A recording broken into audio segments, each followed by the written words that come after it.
Sir, I told you already. Priority boarding is for active duty military only. Please step aside. Gate Agent Melissa Torres' voice cut through the boarding area at Gate 23, sharp and dismissive. The elderly man standing before her, thin as paper, leaning heavily on his cane, held out his military ID with shaking hands. "Ma'am, I'm a veteran. I just need a little extra time to—" Melissa cut him off with a wave. "Veteran doesn't qualify for priority boarding. That's the policy. You'll board with your zone like everyone else." The man looked at the long line forming behind him, at the narrow jet bridge ahead, at his cane. It takes me a while to get down the aisle. If I could board early, I wouldn't hold everyone up." Melissa's expression didn't change. "Zone 3. That's your boarding group.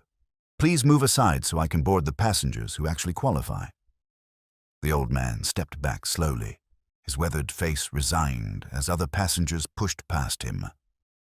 "If you believe our veterans deserve respect and recognition for their service, type honor in the comments right now." Samuel Wright was 90 years old, and every step hurt.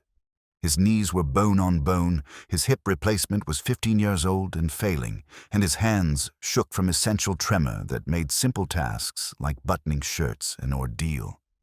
He was flying from Phoenix to San Diego to see his grandson graduate from basic training, the fourth generation of Wrights to serve in the military.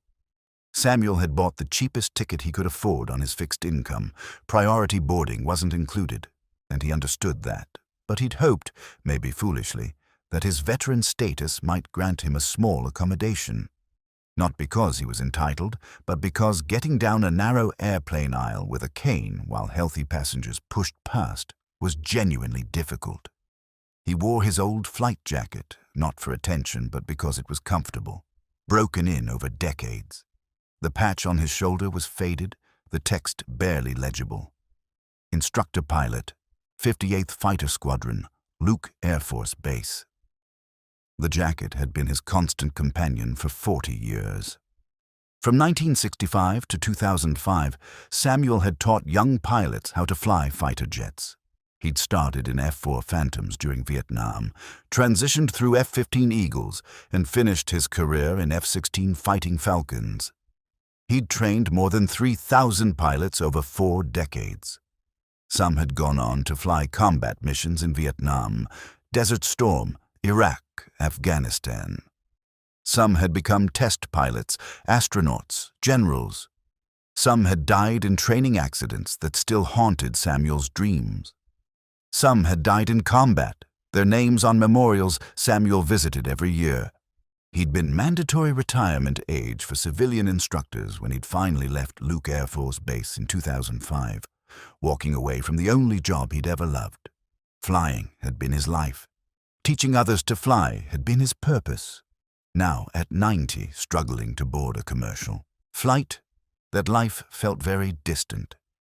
Melissa Torres was 36 years old and had been a gate agent for Southwest Airlines for 8 years. She'd learned quickly that the job required enforcing policies consistently and without emotion.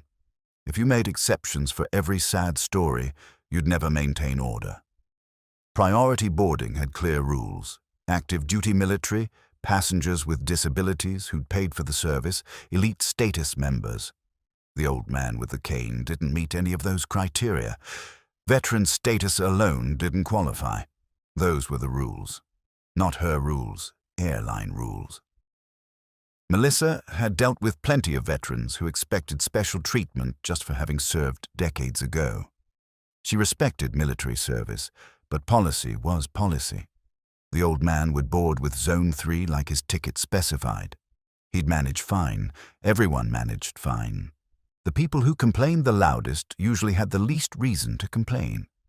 It was just another Tuesday morning, another flight, another passenger trying to game the system. Captain Jessica Reeves sat in seat 4A, already boarded through military priority, wearing civilian clothes but carrying her military ID. She'd just finished a training rotation at Luke Air Force Base, flying F-16 combat missions, teaching younger pilots, maintaining her flight certification. At 38, Jessica was one of the Air Force's senior fighter pilots, with 3,000 flight hours and 2 combat deployments behind her.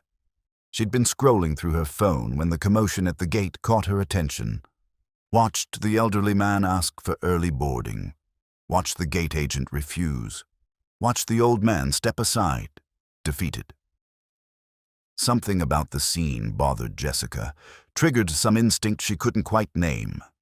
She stood, moved toward the boarding door, looked out into the gate area.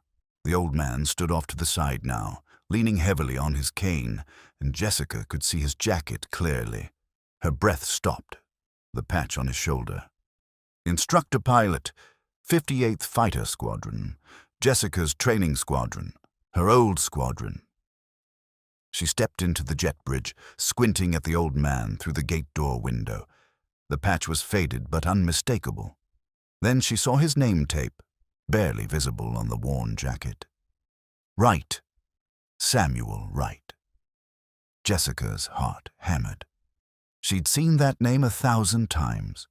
On the wall in the squadron ready room, on the memorial plaques, on the legacy boards listing instructor pilots who'd trained multiple generations. Samuel Wright, the legend, the instructor who'd trained fighter pilots for 40 years, the man whose students had flown every major air campaign since Vietnam, the pilot whose teaching techniques were still standard doctrine, the instructor whose name was spoken with reverence by every fighter pilot who'd ever passed through Luke, and the gate agent had just denied him priority boarding.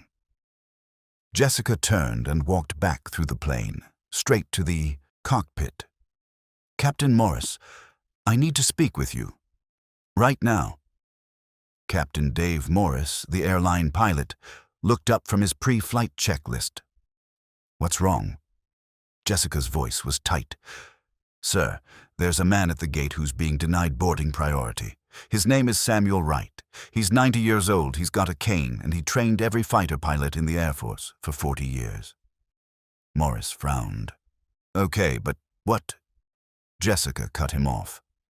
"Sir, that man taught me to fly. He taught my commander to fly. He probably taught half the fighter pilots currently serving. He's a living legend, and they're making him wait in Zone 3 while everyone pushes past him." Morris set down his checklist. "What do you need?" Jessica met his eyes. "I need you to delay this plane until he boards first, with full honors, and I need that gate agent to understand exactly who she just disrespected." Morris didn't hesitate. He picked up the intercom, spoke to the gate. "This is Captain Morris.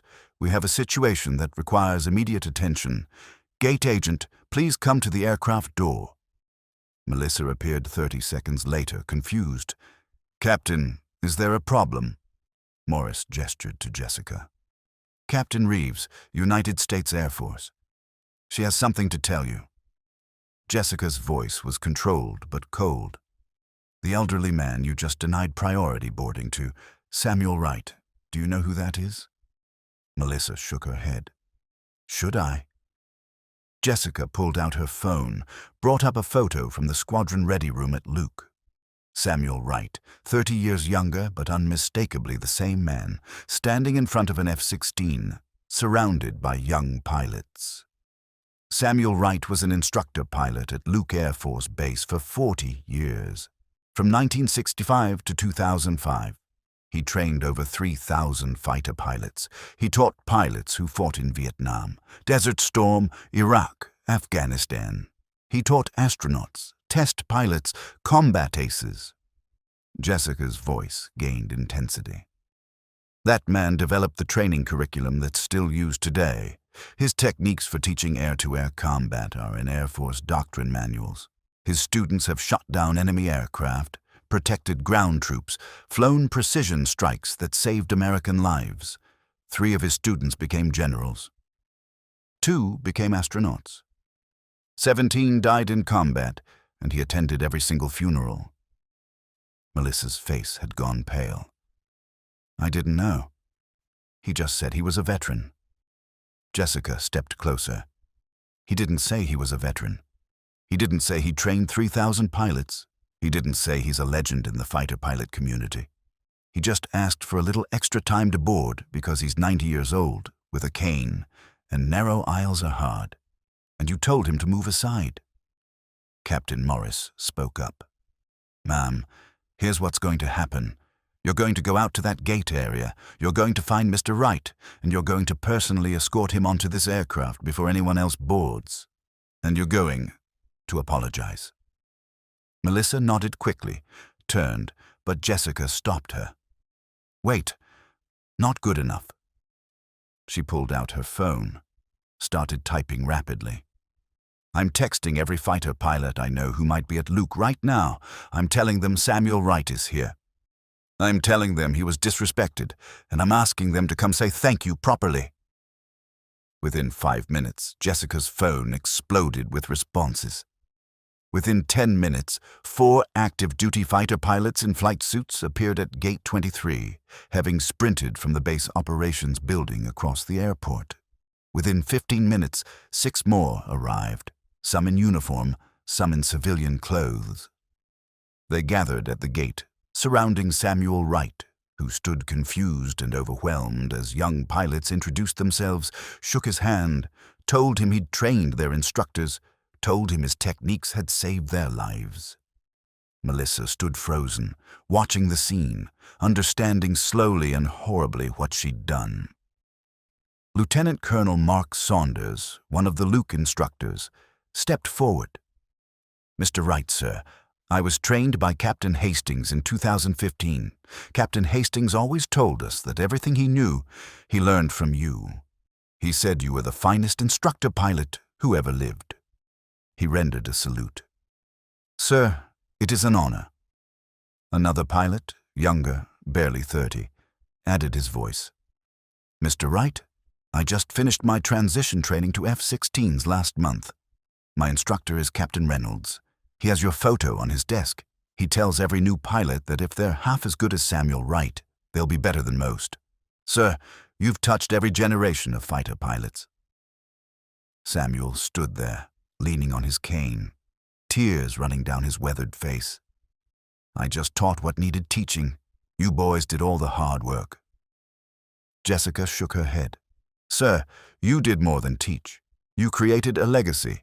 Every pilot you trained went on to train others.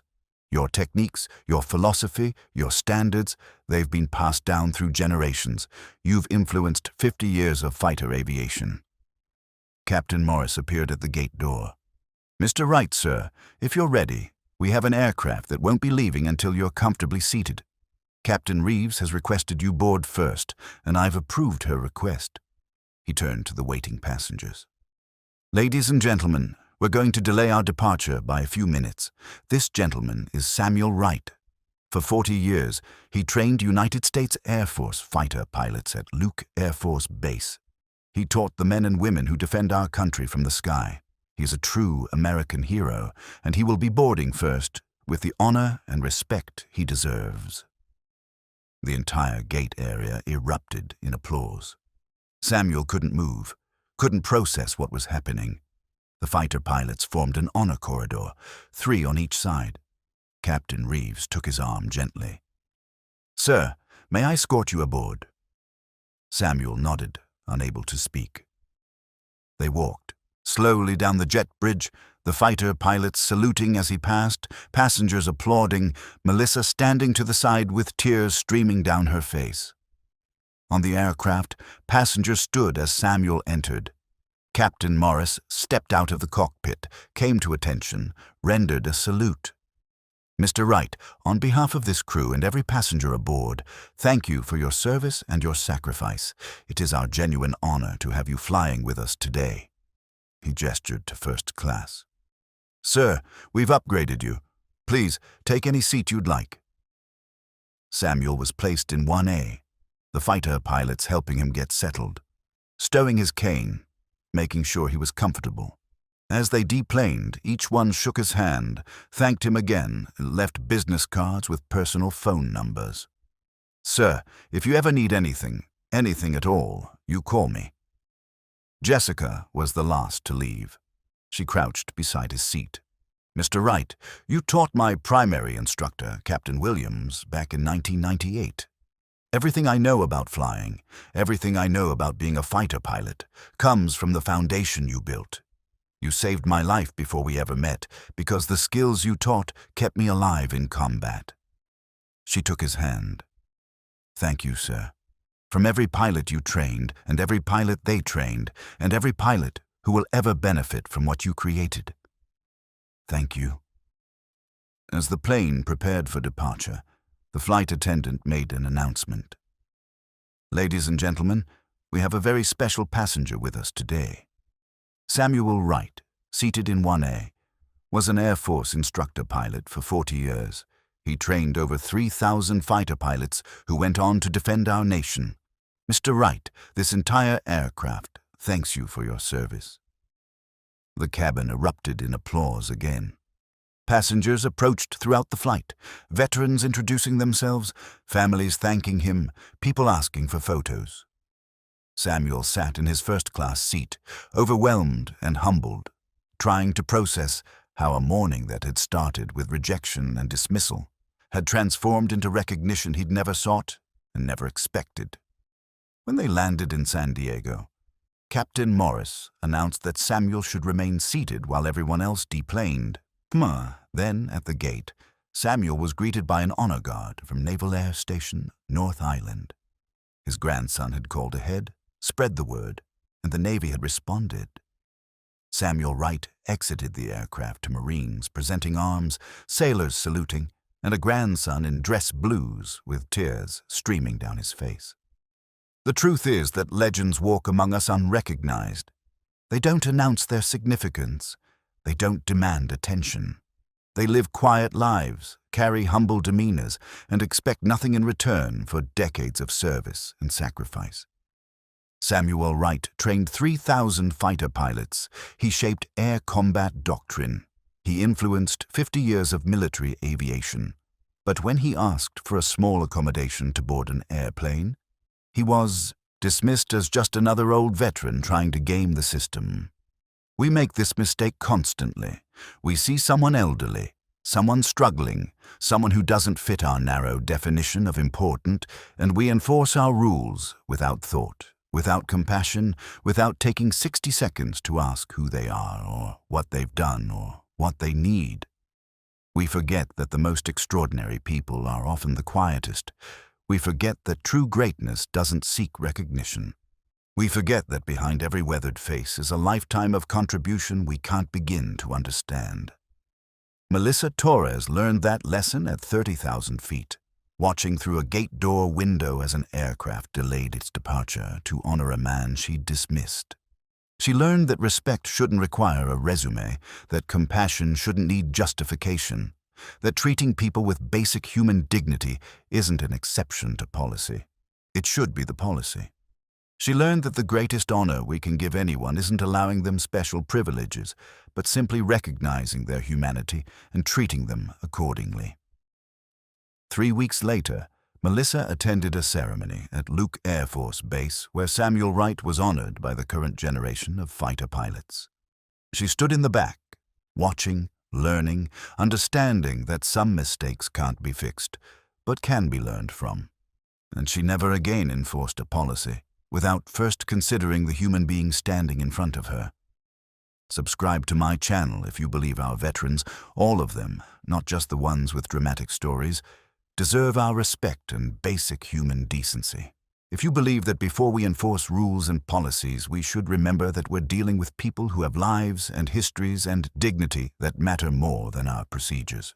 If you believe that the greatest act of honor isn't a ceremony or a medal, but simply treating someone with the kindness and respect they deserve as a human being. Share this story if it reminds you to look beyond the surface, to ask questions before making judgments, to extend compassion before demanding compliance. Comment respect if you believe that legends don't need to announce themselves to deserve our honor. Samuel Wright didn't tell anyone he'd trained 3,000 pilots. He just asked for a little help boarding a plane. That's all any of us really need, to be seen as human beings worthy of basic kindness. Remember that the next time you're tempted to enforce a rule without considering the person standing before you, Sometimes the smallest act of compassion is the greatest act of respect.